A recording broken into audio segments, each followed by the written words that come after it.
Hi friends, கர்த்தராகிய இயேசு கிறிஸ்துவின் இனி நாமத்தினாலே உங்கள் அனைவரையும் நான் வாழ்த்துகிறேன். இந்த நாளிலும் கூட நம்ம எதை குறித்து தியானிக்க போகிறோம்னு சொன்னால், அநேக நேரத்தில் வாழ்க்கையில் நம்முடைய சூழ்நிலை போராட்டத்தின் வழியாக கடந்து போகும்போது, சில பிரச்சனை வழியாக கடந்து போகும்போது நாம் மற்றவர்களை குறை சொல்வது வழக்கம். நம்முடைய பெற்றோரை குறித்தோ, இல்லை நல்ல ஒரு குடும்பத்தில் நான் பிறந்திருக்கலாம், இல்லை நான் ஒரு இப்படிப்பட்ட காரியங்கள் எனக்கு வாழ்க்கை நடந்திருக்கிறது, இவங்க தான் காரணம், என்னுடைய உறவினர்கள் தான் காரணம், என்னுடைய நண்பர்கள் தான் காரணம், இவங்க தான் காரணம் அப்படின்னு சொல்லி நிறைய நேரத்தில் நம்முடைய பிரச்சனைக்கு, நம்முடைய போராட்டங்களுக்கு மற்றவர்களை நாம் குறை சொல்வது வழக்கம். அப்படி போய் போய் போய் கடைசியில் என்ன பண்ணுவோம்? ஆண்டவர் ஏன் எனக்கு அற்புதம் செய்ய மாட்டாரு, ஆண்டவர் ஏன் எனக்கு உதவி செய்ய மாட்டாருன்னு சொல்லி கடவுள் மேலேயே அந்த பழியை நம்ம போட்டு விடுவது உண்டு.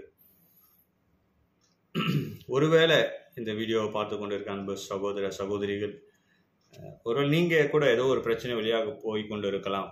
நீங்கள் மற்றவர்களை நீங்கள் குறை சொல்லி கொண்டு, என்னுடைய சூழ்நிலைக்கு இவங்க தான் காரணம் அப்படின்னு சொல்லி நாம் நினைத்து கொண்டு இருக்கலாம். ஒருவேளை நீங்கள் அப்படிப்பட்ட காரியங்கள் உங்கள் வாழ்க்கையில் இருக்கும் என்று சொன்னால், குறை சொல்வதை நிறுத்திவிட்டு நாம் சில காரியங்களை நாம் செய்ய வேண்டும். இது செய்யும் பொழுது கண்டிப்பாக உங்கள் வாழ்க்கையில் அற்புதங்களை கர்த்தர் செய்வார். ஏன்னு சொன்னால், அநேக நேரத்தில் நாம தான், அதான் இந்த ஃபர்ஸ்ட் பாயிண்ட். இந்த 3 காரியங்களை நாம் செய்ய வேண்டும். Stop complaining, instead do this.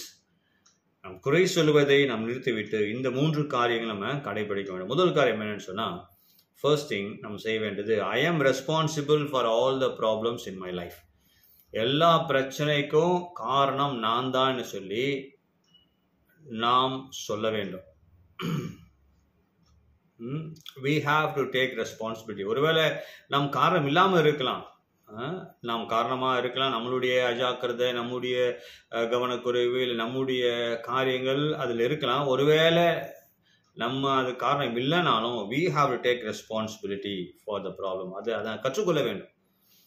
எதுக்கு எடுத்தாலும் உடனே இவங்க தான் காரணம், அவங்க காரணம் சொல்றது காட்டிலும், இந்த போராட்டத்துக்கு காரணம், இந்த பிரச்சனை காரணம் நான் தான் சொல்லி we have to take responsibility for the problems. அதை வாயை திறந்து சொல்லணும், நான் தான் இந்த பிரச்சனைக்கு காரணம், ஆண்டவரே நான் என்ன செய்யணும் எனக்கு சொல்லுங்க ஏசப்பா, என்னுடைய குறைவுகளை மன்னிங்க ஆண்டவரே, என்னுடைய தவறுகளை மன்னிங்க, என்னுடைய பாவங்களை மன்னிங்க, நான் தெரிந்தோ தெரியாமலோ செய்த எல்லா காரியங்களையும் மன்னிங்க. ஒருவேளை என்னுடைய ஞான குறைவுனால நான் சில காரியங்களை நான் செய்திருக்கலாம், அது எனக்கு தெரியல, நீங்கள் எனக்கு மன்னிங்க. இனி வர நாட்களில் நான் ஞானமாய் நடந்து கொள்ள எனக்கு உதவி செய்யுங்கப்பா, இதுக்கு எல்லாத்துக்கும் காரணம் நான் தான், என்னுடைய பாவங்களை மன்னிங்கன்னு சொல்லி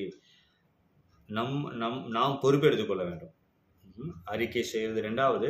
முதல்ல we have to take responsibility for all the problems in our life. Okay, that is the first thing. முதல் காரியம் அதான், குறை சொல்ல நிறுத்த, அடுத்தவங்களை குறை சொல்வதை நாம் நிறுத்த வேண்டும். அதான். ரெண்டாவதாக, எனக்குள்ள கர்த்தர் இருக்கிறார், ஏசப்பா எனக்குள்ள இருக்கிறார்.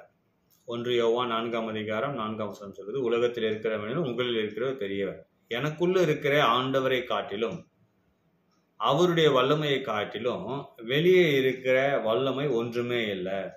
எதற்கு நான் இதை சொன்னேன்னு சொன்னால், சில நேரத்தில் சிலர் இப்படி சொல்லி கேள்விப்பட்டிருப்போம், யாரோ எனக்கு ஏதோ செஞ்சிட்டாங்க, அவங்க எனக்கு செய்வினை வச்சிட்டாங்க, இவங்க எனக்கு பிலிசூனியை வச்சுட்டாங்க, அவங்க ஏதோ பிசாசை ஏவி விட்டாங்க அப்படின்னு சொல்லி அதையே நம்ம யோசித்து கொண்டு இருப்போம்.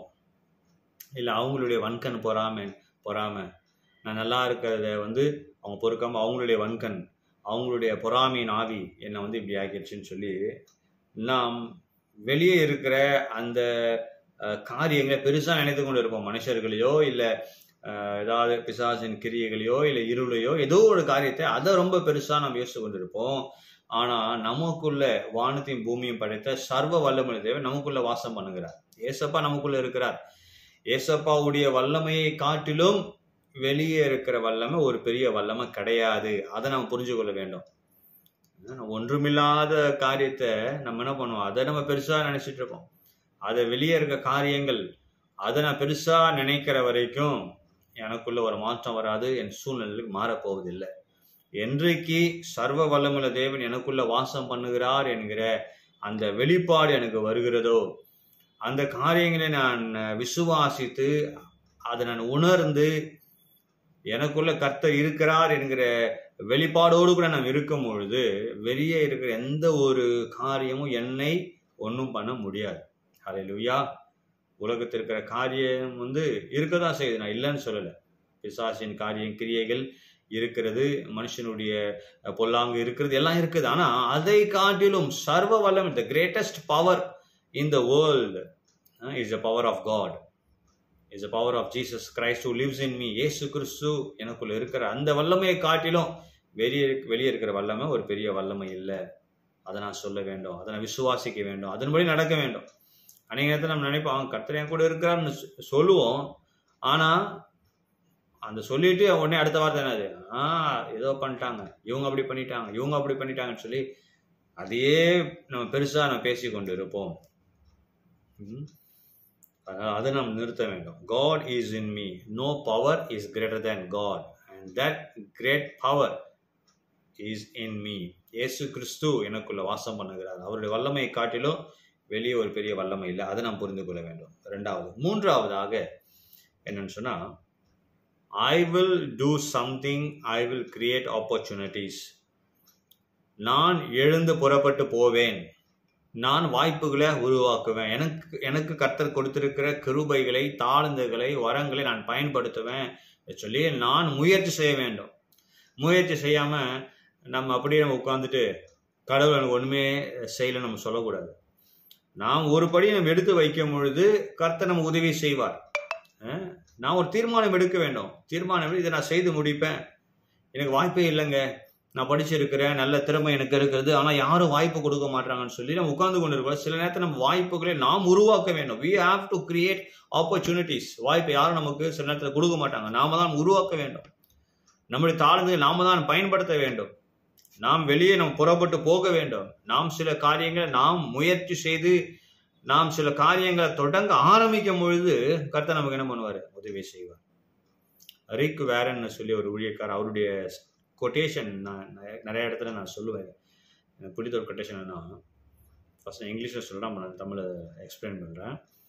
while we wait for God to work for us, God is waiting to work through us.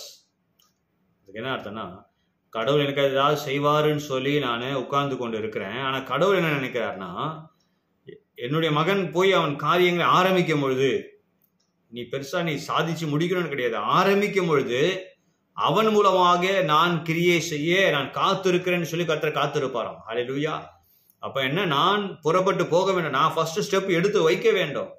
அது என்னுடைய வேலையா இருக்கலாம், பிசினஸா இருக்கலாம், ஊழியமா இருக்கலாம். நான் சில காரியங்களை நான் முன்பதாக சென்று ஒரு படி நான் எடுத்து வைக்கும் பொழுதுதான் கர்த்தர் அடுத்த ஸ்டெப் எடுத்து வைக்க எனக்கு உதவி செய்வார். நான் ஃபர்ஸ்ட் ஸ்டெப்பே நான் எடுத்து வைக்க மாட்டேன், கர்த்தர் தான் எடுத்து வைப்பார்னு சொன்னா கர்த்தர் எடுத்து வைக்க மாட்டேன். I will do it. I will create opportunities. I will use my gifts and talents.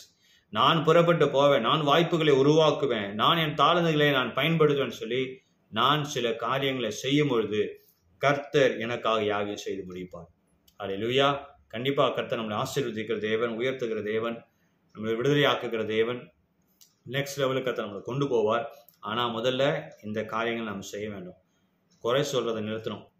எல்லா பிரச்சனைக்கும் போராட்டத்துக்கும் நான் தான் காரணம்னு சொல்லி we have to take responsibility, first thing.